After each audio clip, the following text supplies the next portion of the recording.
Moja ya ndoto yangu nikifika jijini Dar es Salaam nimiliki pesa milioni 500.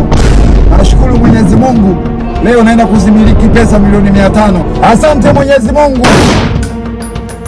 Ayubu. Naam. Nimepewa sifa zako nyingi sana. Naambiwa hujawahi kuharibu kazi. Ndio mkuu. Unaona kama hawa tunawapunguza. Sasa kwa nyumba tunaenda kuingia. Msafara huu unaongoza wewe. Sawa mkuu.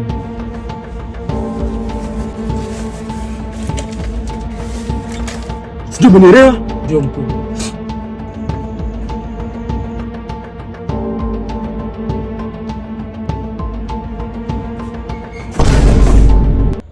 Yuko wapi?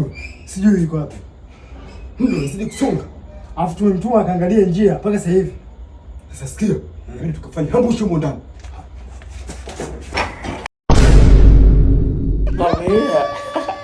Karibuni hapa, pombe zipo kama zote. Hii ni maajabu. Kwanza dawasi, wizi sio mzuri. Unamwibia mtu, unamrudisha nyuma, manake nyinyi msinge kaeni hapa. Tulewe, tuenjoy maisha yaende, pombe zipo nyingi kama mchere. Zikisha tambeni.